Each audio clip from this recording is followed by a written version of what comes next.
The Gape, a story for Luke.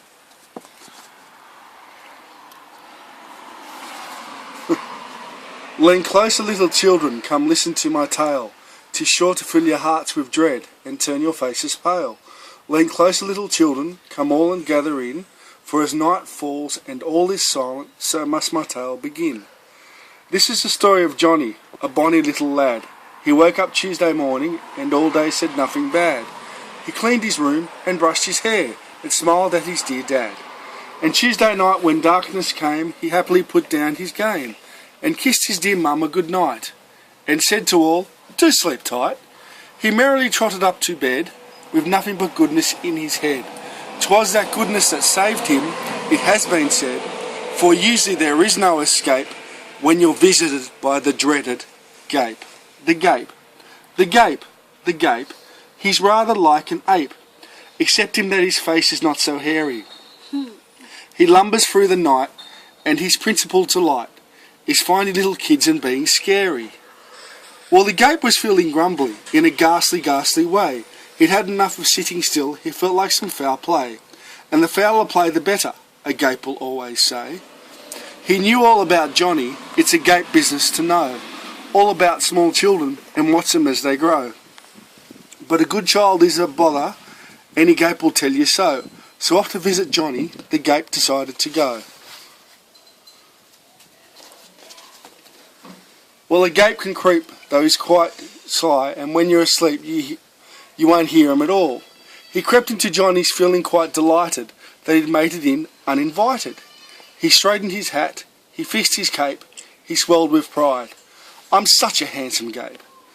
And just then Johnny opened his eyes, and the sight he saw was a surprise.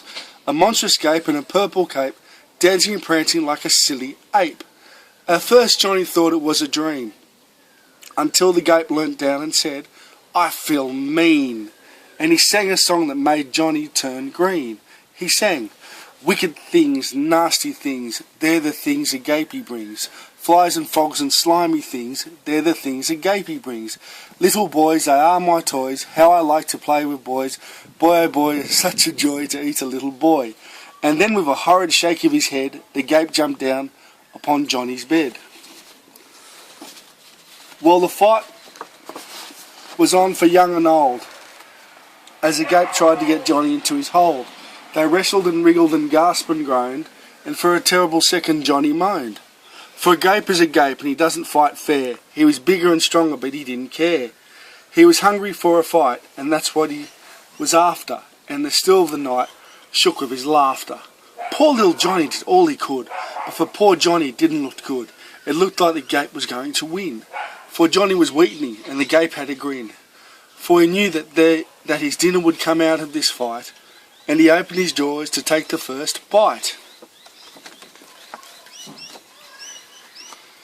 There is just one thing a Gape can't stand, one thing he cannot take, and that's if someone takes his hand and gives it a hearty shake. For any time, day and night, a Gape just has to be polite. So Johnny saw his only hope, his only chance to live, and searching with a fumbling grope, he found the hand he had to give. A clasp, a hold, a nervous shake, and then he shook it so hard he thought he'd break. And then he said, "How do you do? It's very lovely to meet you." Well, the Gape turned white, he knew he was beat, and he quickly scrambled to his feet. He mumbled an embarrassed greeting and apologised for the hasty meeting. He laughed and said, "John, you're really bright," and then he disappeared into the night. Well, Johnny was safe, but for how long? Will the Gape try to visit again? Will he lumber in and sing his song and make a meal of our friend? For a Gape is often naughty, he doesn't like nice. He's grumbly, grisly and gross, and bothering little children is his number one vice. He'll think up any way to get close, so Johnny must take a lot of care. He really have to be aware.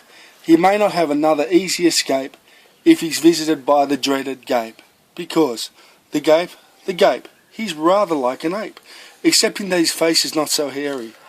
And he lumbers through the night, and his principal delight is finding little kids and being scary. By Jacqueline Atallah.